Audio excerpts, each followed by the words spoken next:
Cool. Well, thanks everybody for taking the time to join me today.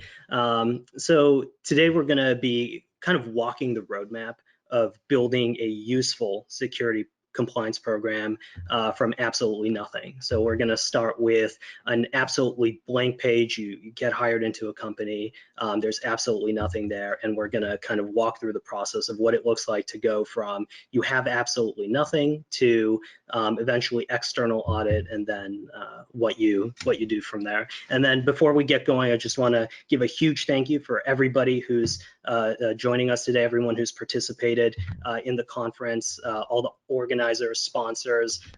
Putting something like this together is not easy, and you know, folks doing this to make the conference happen despite the circumstances is really awesome, and everyone involved is awesome. So thank you so much.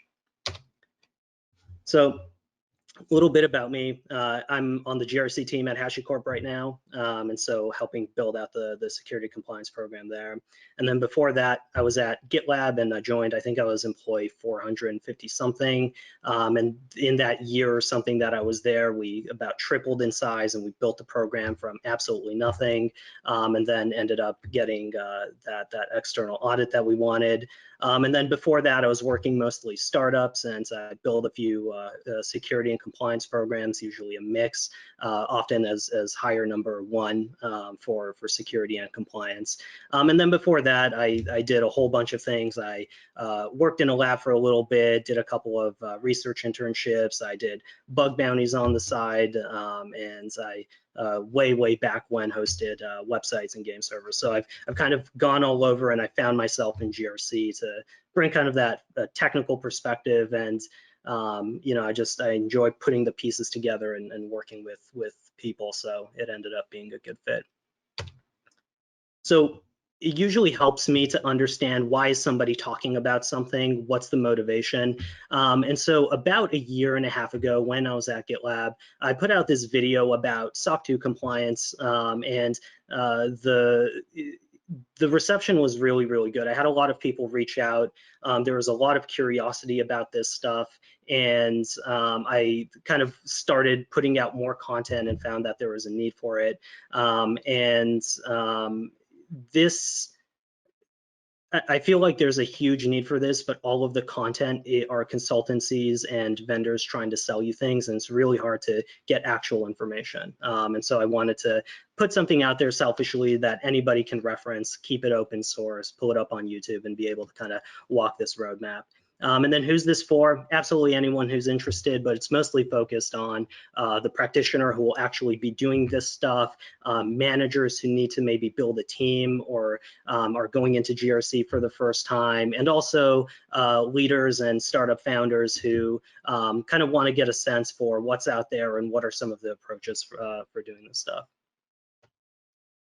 So I think it's important to talk a little bit about what is security compliance and what it isn't. And so kind of the top level points here are that people are buying your stuff, and you're one of hundreds, if not thousands, that come through the vendor process per year. And security compliance is a risk reduction function, but not for you, but for other companies.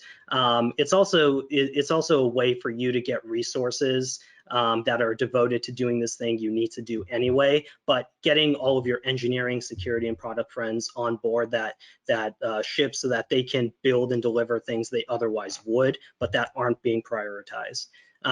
And it's also a pragmatic approach to doing external audit. So it gives you a good framework. It gives you this program level view of being able to go from nothing to external audit. And you might be regulated. You know, you need to, if you're like a healthcare startup, you need to sign a BAA, business associate agreement, stating that you're doing these things. Or maybe you're in like communications and you have the Telephone Consumer Protection Act. And so you need to align with these regulations, and this kind of gives you a framework to go about doing that. So I want to talk a little bit first before we get started about some of the problems with the current practices and the GRC/security compliance industry as a whole. And so this was an interesting post that came on my feed on LinkedIn. And so the point Dallas is essentially making is that if you talk to somebody in finance or healthcare, everyone seems to have these really special, rigid requirements. And at the end of the day, it's kind of all just security basics, but talked about and packaged in a different way. And so I responded, essentially making the point that I completely agree with you. And I think the reason is a basic requirement like segment your network and deprovision users becomes really incredibly special after maybe the legal team or auditors or maybe your own internal GRC team put together this like really rigid checklist that you have to go through, and everything becomes a special requirement. And that's the essence of what this talk is about, is that checklist doesn't need to be so rigid, and everything doesn't need to be, here's a list of controls, please deliver for me right now. There's I think a better way to do it, a more holistic, people-friendly approach to doing that. So the TLDR of all of that is that, you know, security compliance at its core is, and I'm sure many of you have experienced this, it's very rigid. You often get told these are the requirements, you have to deliver on exactly this. And, you know, from the practitioner view, I see a lot that these practices and the way we do controls is often considered immutable. You've seen it once done this way, and that's how you carry it for the rest of your career. But it absolutely isn't. It doesn't have to be rigid, and it's not immutable. So you get hired into a company, and this is what you see. There's literally nothing. You have no policies, no controls, and then CEO or your director or whoever says, build me a security compliance program. So that's what this talk is about. And so let's start with that absolute blank page. So the first thing I like to do when I get hired on for a role like this, building a program, is you have to get to know the people. You have to talk to absolutely everybody. You have to figure out what are the things that you're actually doing today. Why are you doing it that way? You have to ask for documentation and show a genuine keen interest in like what's going on, right? You have to really understand your environment, like what cloud assets do you use? Do you just use AWS, or do you also use you know, Azure or whatever? And you have to let them know who you are, why you were hired, what you're doing, and why you're doing it. That's so important. You have to tell people, like, why are we doing this? What's the goal of all of it? So from the very beginning with the blank page, there are three main things that you have to do. You have to get your policies in place. And I know everyone's really excited about policies. I can sense the excitement here. And that's just, in essence, the fancy way of saying it's a high-level description of what you're doing and what people should be doing. And I like to include, you know, the scoring rubrics for like risk management and whatever and SLAs, but you can obviously move that to process docs if you want. And then you have your controls, and controls is just a fancy way of saying it's a logical framework for mapping activities you do to your regulations and policies, and it just makes things easier to work with. So when people say controls, that's what they mean. And then the third step in all of that is the gap assessment, and that's a fancy way of saying we need to figure out what you're actually doing now and whether it's what you actually need given the controls and your requirements and stuff like that. So the first part is policies. So let's kind of walk through. If I come into a company and there's absolutely nothing there, how do you, with this useful security compliance program, how do you build out the policies with absolutely nothing? My preference is always start with a template, and so I give two specific examples, and these are completely free and open source, and you can go to each of these and you can put in a PR on GitHub if you want to change them. But there are a couple of resources like these. I highlight the Jupyter One policy templates, and they also have some nice mappings to controls and stuff like that. And then you have like StrongDM has their comply thing, which is a fun tool. And with policies, the way I see it is, the ultimate policy leaves, your typical employee or contractor or whoever, knowing what you're actually doing and why. And so I'm sure all of you have had that experience. You open up a policy, you have absolutely no idea what's going on by the time you're done with it. And so that's the benchmark. And that's what I like to see as the benchmark for making useful policies. Somebody without any background going in and actually understanding what you're doing and why. And of course, for audit time, you can't forget your rubrics and SLAs, because you will get asked, okay, where's your risk scoring rubric? And you can maybe have it in a process doc, but wherever you put it, just don't forget your SLAs. And we'll talk more about that too. And it really is as simple as pick a set you actually like. And so some people prefer Comply, some people prefer Jupyter 1, some people prefer whatever else. There are a bunch of free policies out there. Pick whichever one's the simplest, most convenient, and kind of go from there. And go do a quick review based on your conversations with everyone. Are they relevant? If they're not, make some basic changes to kind of align with your doing, and then set them aside for now. And so in about a week to a month, you can have a whole set of policies for absolutely free. It was really easy, and you can go through, make them relevant for in like 2 days or whatever it takes. So the second part of them, now that we've put policies aside, we've tabled them just for now, are the controls. And so again, it's just a fancy way of saying you're mapping logically these different activities you're doing across your company, and it's an easy way to track things. So if you've been part of a GRC function, or you've worked with the GRC team or audit team, everyone's always talking about controls. Give me your risk control matrix, show me what are your controls. And so why all of the fuss? It essentially just describes what you do, and it maps it back to the requirements so that you can do something once for it to meet a bunch of requirements, and for you to be able to collect evidence easy, right? So if you know that like this requirement maps to control 1, 2, and 3, it's just an easy way for you to logically keep track of what's going on. So these are really important. They're very often done very wrong. They're often very confusing, and we'll actually talk more about that and how to avoid that. So you finished your policies, you had this template, and you said, all right, I have my policies now, that was easy, but now controls. This sounds like a lot of effort. This is really elaborate. I have no idea how to start. How do I do it? And so my general recommendation is go to something like the Adobe Control Framework. Again, it's free, completely open source. All of you can go and download it today. And it's essentially an easily customizable thing that maps to everything, right? So maps to FedRAMP Tailor, to SOC 2, PCI, ISO. And so rather than spending months building out your own thing, you can download this, move it to a spreadsheet, and have your own control framework. You can even give it a fancy name and say like, this is my org control framework, which it's great internal marketing.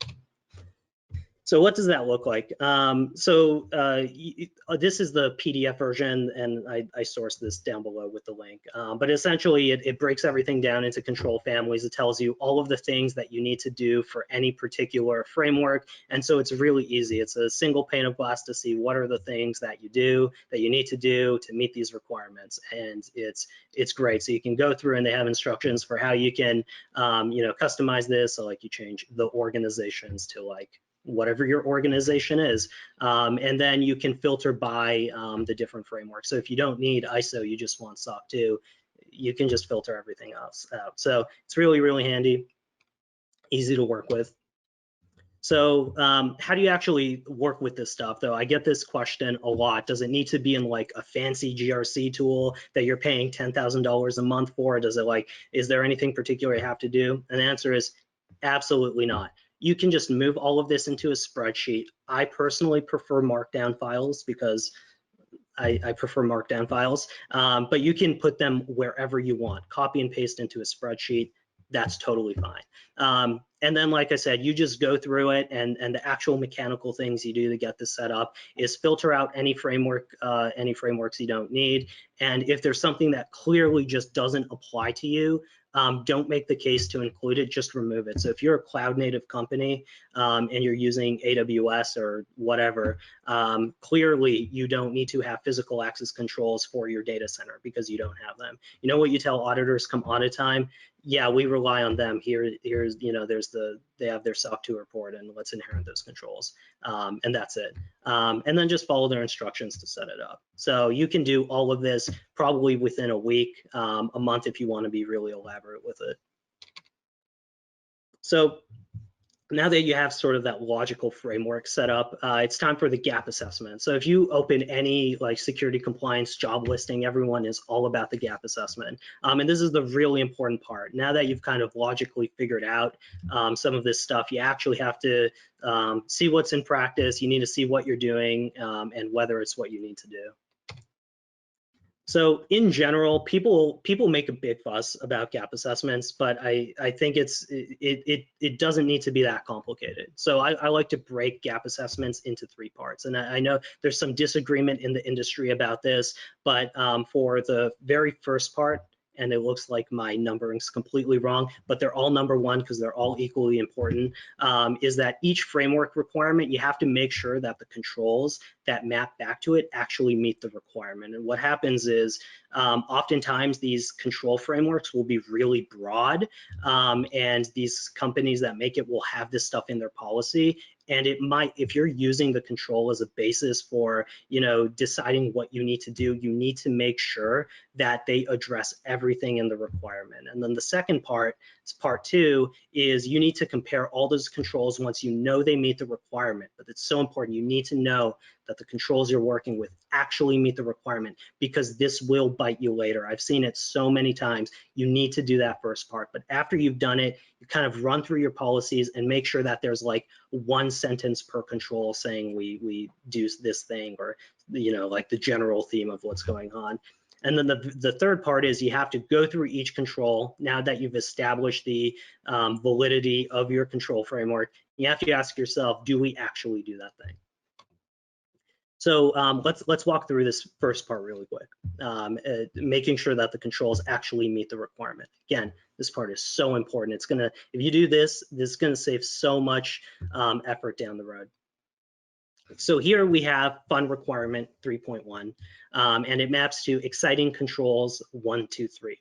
What you're going to do is you're going to read fun requirement 3.1, and this might be SOC 2 or ISO, and then you're going to say, all right, exciting control 1 says to do this thing that meets this part of the requirement. You'll do the same for exciting control 2 and 3.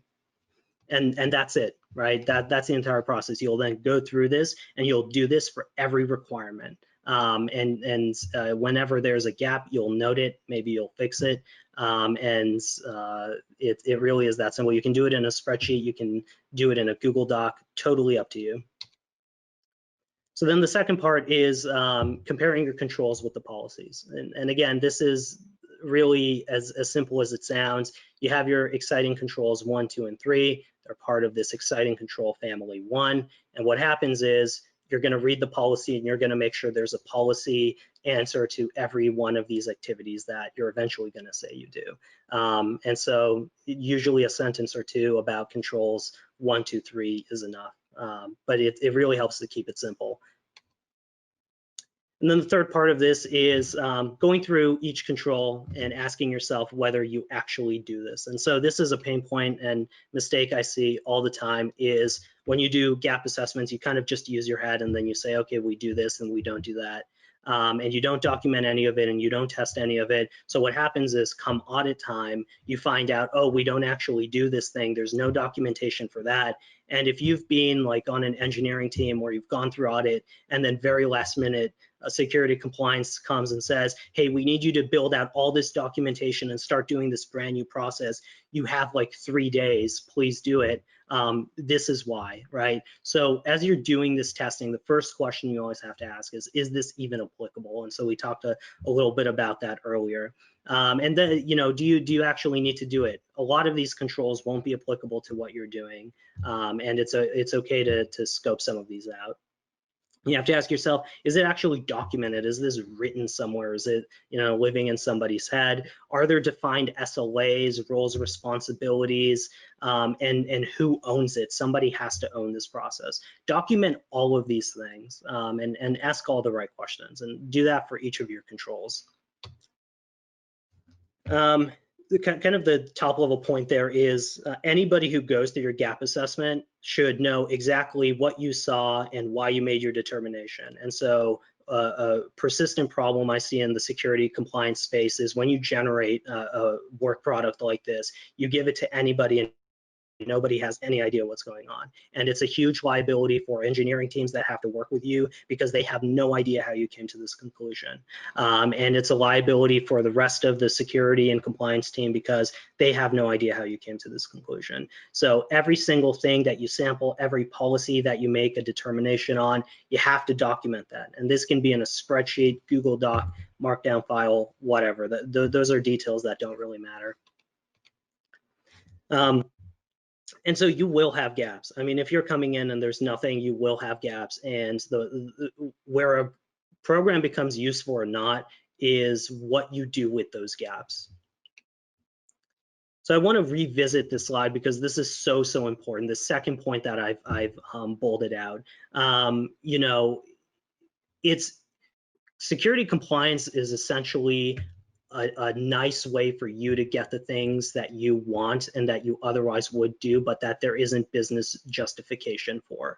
At this point, when you have these gaps, this is literally the best time for you to go to your security teams, go to your infrastructure teams, go to all these people and say, hey, look, we now have an opportunity to build out some of these things that you want to do, and we have business support to do it. But before you go to these control owners and you start talking about remediation, again, you need to go through those steps. So what is absolutely required? What needs to be done in a very specific way? What doesn't? Is it flexible? And if so, how flexible is it? What is the exact scope you're talking about? And so a useful security compliance program will give people very specific bars and measurements, and they'll know exactly how far they can go, what is malleable and what isn't. So you go to the control owner and you have this conversation. I'm sure many of you have had, if you're on engineering or security or whatever, and you've talked to the GRC folks that are getting ready for audit, they kind of give you this list of controls that need to be done, and nobody really knows why it needs to be done that way. Or is this flexible? Is it, or is it not?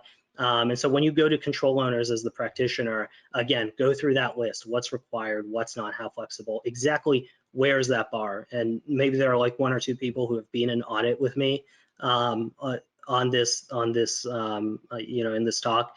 I'm always harping on this. Exactly where is the bar? People need to know how much they can move, how much creativity they can have, and ask the questions like, is this something, are you otherwise planning to do something that aligns with this? And these audit preps can be a resource magnet. And then you can say, okay, you were planning on deploying this elaborate logging pipeline. There wasn't enough business support. This aligns with all of these things we need to do. Let's do it. Let's make the business case for it. And then another question is, is there a way to automate this?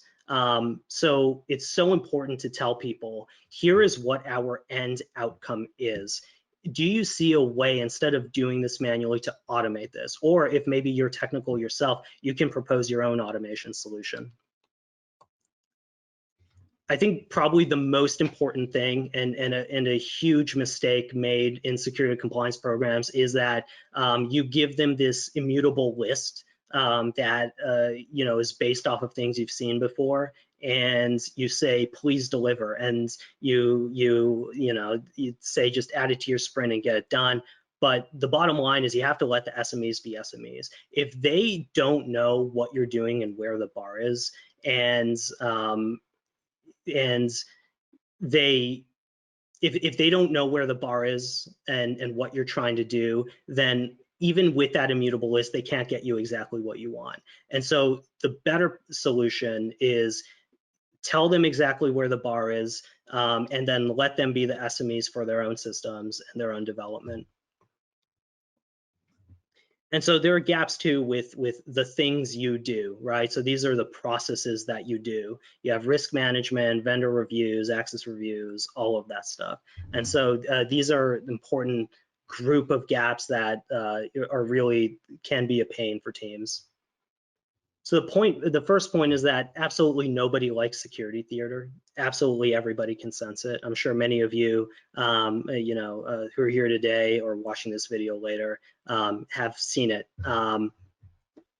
Everybody can sense it. Absolutely everybody can sense it. And so you have to be very, very cautious to play along with it. You know, it's never your mission to defend bad requirements or outdated frameworks. And I see this time and time again. You don't need to justify what you're doing with this is the basics of security. Sometimes it's a bad requirement and it makes no sense, and it's totally legitimate for you to say, I totally get it. This is just one of the things they're asking for, and let's make it as painless as possible. So the second point with these process gaps that you see is filling the void with jargon and words. And so this kind of goes back to the policies and the controls and how you wrote them. And the solution to that is, you know, everything you do, every process that you help build and implement doesn't need to sound like this superhero, right? It's simple and to the point is always more effective than not. So, you know, one example for risk assessments is, you know, your process for doing a risk assessment is you open a Google Doc, you follow the Mozilla Rapid Risk Assessment process, and then you create a ticket in Jira for tracking remediation. But what happens often is you copy and paste, you know, like the quarter of NIST 830, which is the risk management framework, and then you have a 20-page process doc describing how you create a Google Doc and then create a Jira ticket. And so keep everything really simple, avoid filling the words with jargon. It really only hurts understanding of what you're doing and why, and it hurts your documentation in the long run. The third point is, you know, you have to be, security compliance is an advisory role at the end of the day. Some programs will try to mandate things very rigidly when it's absolutely not necessary. And so the solution for that is, look, if you have an exceptions process, just use it, right? You have this layout, and when things aren't going well, or maybe something doesn't make sense, just use your exceptions process. And you'll have situations where things will get in the way. Maybe one of your change controls doesn't work because you know, there's no reviewer for a pull request of, you know, a non-critical repo because the engineer lives in a different time zone, and you know, you can policy your way out of these things. But a lot of teams don't do it, and so a useful security compliance program will give people this exit hatch and a way to get around some of these problems while still meeting the requirements and going through audit just fine. And you also have to let people make their own decisions, and let people own any risks that they do take with maybe your audit report gets tainted. At one point, you have to not make it your mission to make everything perfect. Give people the autonomy to make their own decisions. And you know, if it doesn't apply or make sense, use your exceptions process, and you can always do a risk assessment saying, hey, look, you know, this is very low risk for the company. The fourth point on this is you need to know how your org size and maturity. And the solution to that is, if you're a 500-person company, you don't need this massive enterprise risk management thing that nobody understands or can work with, right? And so you're trying to solve problems and build direction for other teams that is commiserate with the current size and level of maturity of the org, right? And so you have to crawl first, and then you walk, and then you run. But also, when you start running, if you're running with a weighted vest on in the middle of summer, it's very, very hard to do. And there are often times when you don't need to have that vest on, and maybe you can run your marathon in the winter, right? So take all of that excess baggage away and make it easier for people to work with the program and get things done. And then the fifth point on this is you have to automate everything. A useful security compliance program is one that gets out of the way and reduces friction as much as possible so that people have to think about compliance as little as possible, and they have to invest as little time as possible into the activities you have to do for compliance. So access reviews can largely be automated. If you know, if you have your role-based access controls defined and you meet with somebody and say, hey, what's the process you're using for doing these things manually, you can absolutely automate it. Same thing with risk tracking. You don't need to manually go through JIRA tickets and have people manually go through JIRA tickets. You can just write a bot that checks to see if the SLAs are being met. Same thing with control testing and audit evidence collection. And the larger point here is you need to partner with your security teams, engineers, tell them exactly what the goal is for any given control and automate it. Ask them to automate it for you, get their suggestions on how it could possibly be done, or if you can, do it yourself. And all of this to say is that you need a lot more self-serve content. You need a lot less friction in your program, and everything you do should be about the convenience of your org. And I think if you keep those goals in mind, it makes it easier for people to work with you. It makes the solutions that you implement a lot better, and it helps you scale over time. And that should always be your goal. How can I make this easier for, person A, team B, et cetera? And so you've gone through this process. You've created your policies, you've created your controls, you've gone through this gap assessment, and you've identified all these pain points. You've avoided them. You've implemented the remediations you have. The next part of this is our audits. So let's kind of walk through that a little bit, because this is a point that gets missed quite often, I think. So picking an audit firm is super important. It's one of those things where you really do need to meet with quite a few different auditing firms, and you need to interview them and ask them really good questions. You need to figure out what kind of clients are they working with, and do they have experience doing the things or auditing the kinds of environments that you are. And so an example I like to use is, let's say you're working with an auditing firm who's only ever audited or mostly audits people with their own data centers and like these really elaborate on-prem deployments, and they focus on those controls and they're really good at that. That's totally fine.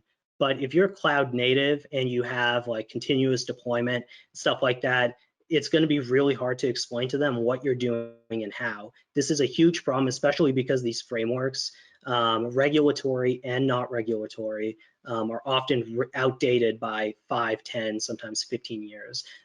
So meet with them and ask questions like, what kind of controls would you anticipate to see, if we're deploying after every change to master? And if they have no idea what you're talking about, things will only get harder from there. So you really need to interview the auditing firm and find the best fit. Another point I'd make is that you have to pick a firm based on the size of your company. So what often happens is people will want one of the big four, and it can be really, really challenging for small orgs because the bar that they set can be a lot higher because they're used to seeing a lot more elaborate enterprisey type stuff.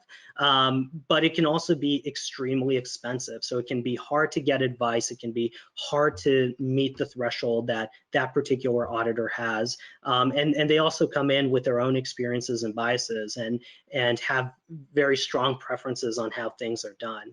And you have to ask yourself, do customers really care who it is? I mean, for folks who are actually doing the vendor risk reviews, I mean, how many times do you really see that it's not one of the big fours and you say, wow, this is so disqualifying?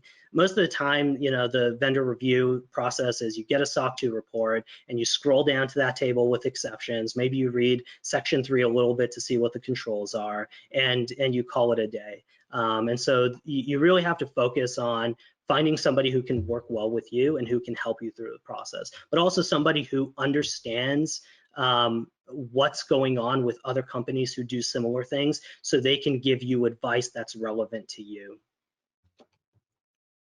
And then audit periods, probably the least exciting thing we're talking about today, but just for the sake of completeness, if anyone references this talk later on, everything does not need to be a 1-year audit period. Even for SOC 2, which is the most popular, you can have a 3 to 6 month window, even for a SOC 2 type 2.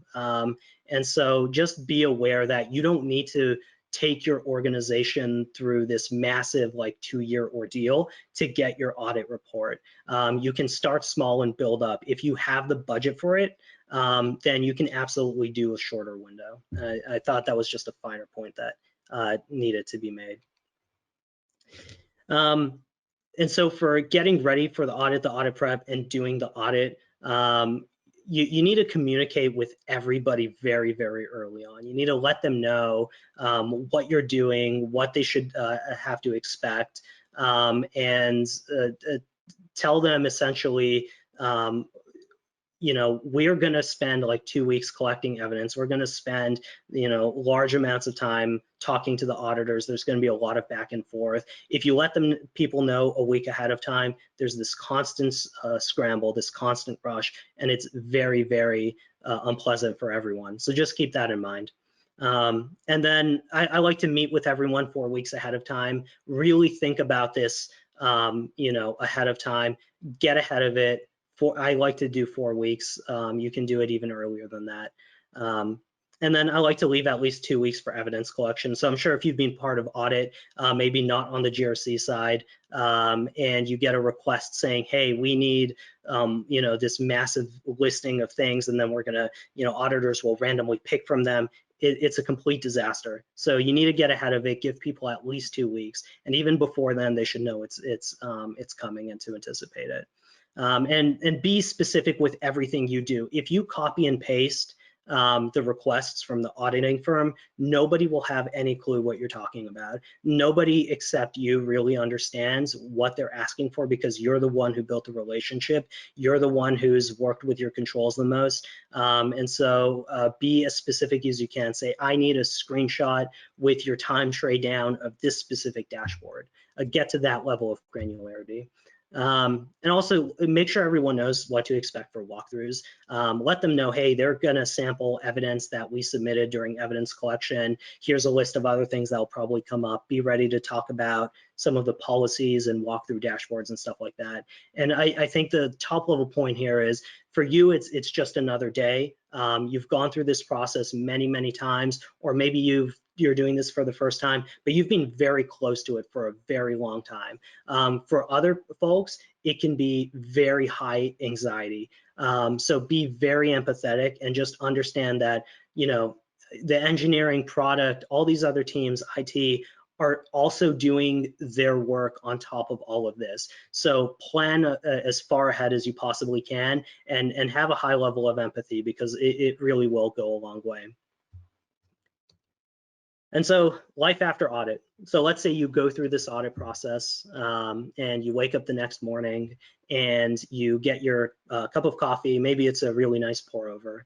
You got really nice beans from Costa Rica. That's my preference. And you walk out and you see these trees in your backyard, and the light is coming through the trees, and it's really beautiful. You kind of stretch a little bit and you say, wow, this is fantastic. We're absolutely done now. This feels so great. All the stress and anxiety is gone. What do you do after that?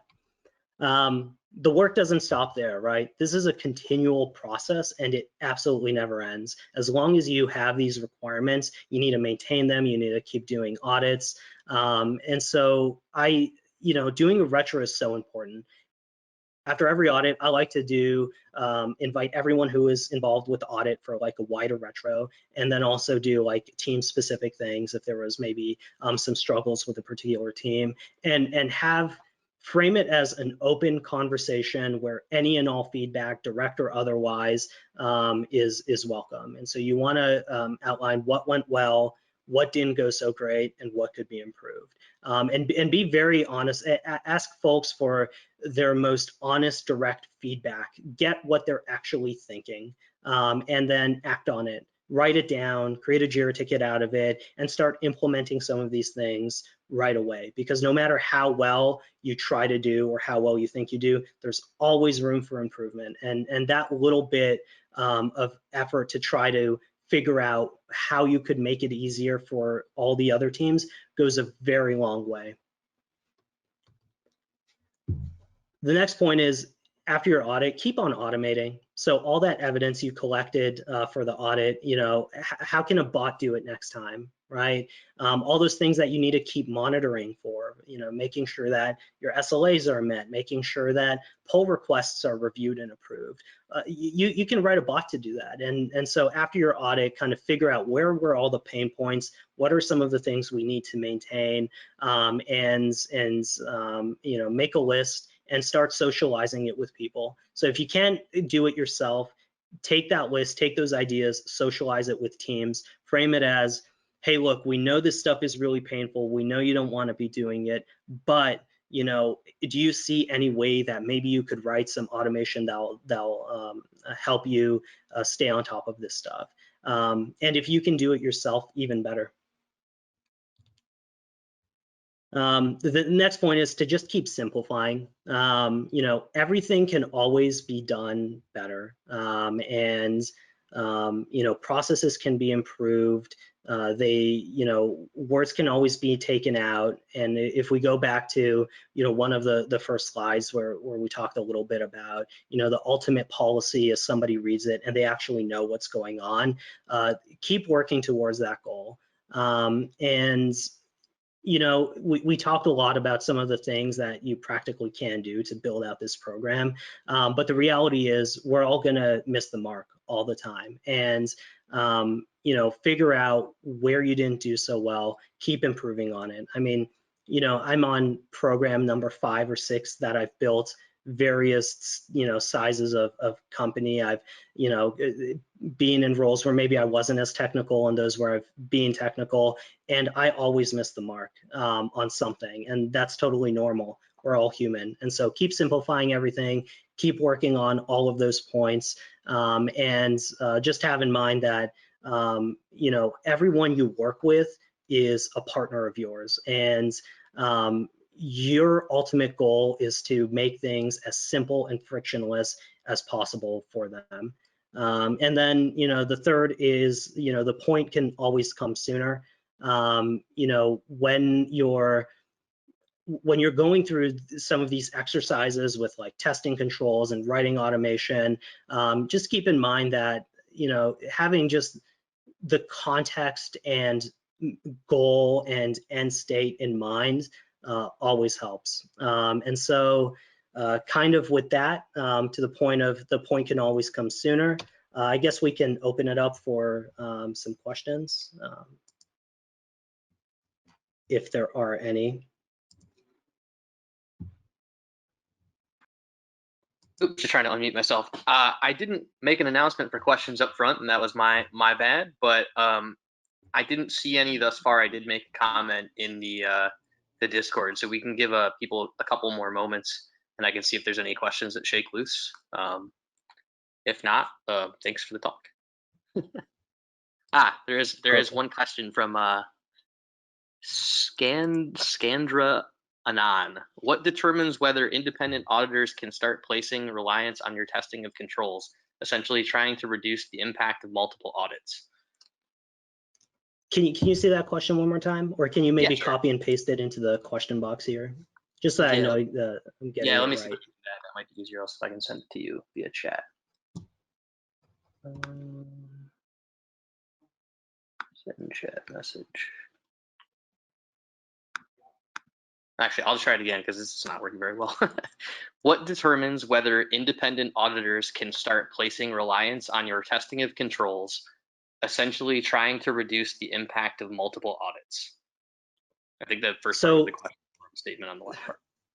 So I think your actual testing of controls doesn't matter so much as their testing of your controls. So what ends up happening is, like, there are a portion of some frameworks, well, they'll see that, are you doing some continuous monitoring activities? Your own testing of your controls is more for your own visibility, so you know what's going on. And you can make corrective action if there are any issues. When auditors come in and they start testing your controls, they'll have their preference for how they do it. And I think before testing starts, they'll obviously assess the suitability of the design and operation of your control. So I think it's more a question of is your process built in a way that's going to meet the requirement, so it's designed correctly, and is your control operating correctly? And then your testing is just for your own internal visibility of if it's working.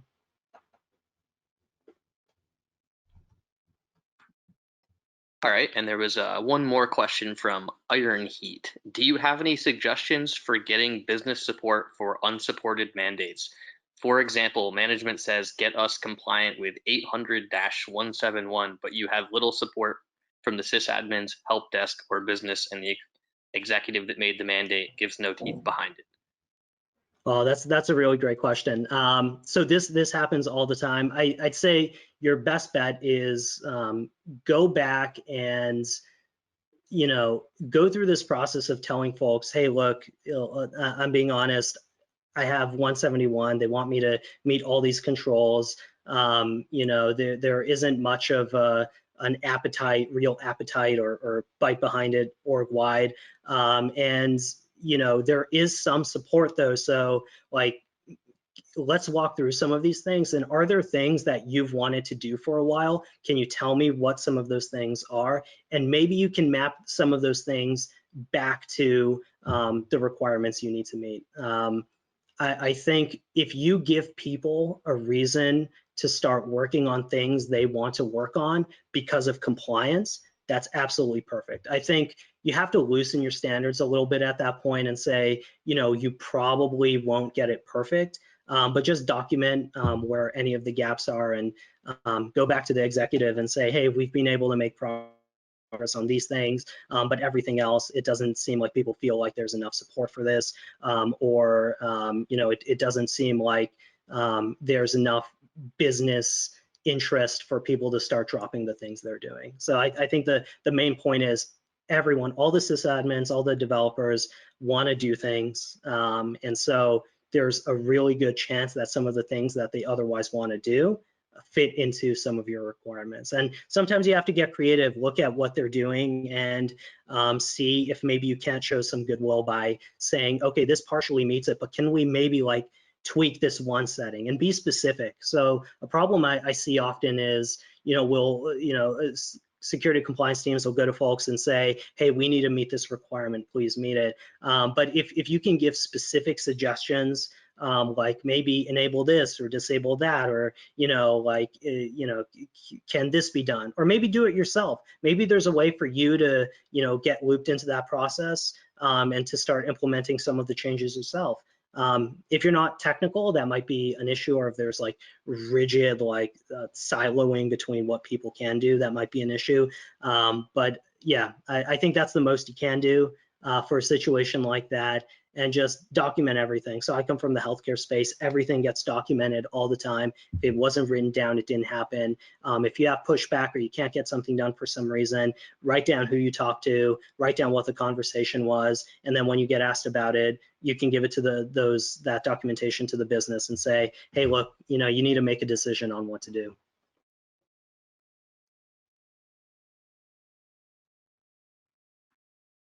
All right, and there's one more question from, looks like Aldrius. What are the examples of things that sysadmins and engineers have wanted to do that they leveraged compliance to get done? Sorry about that.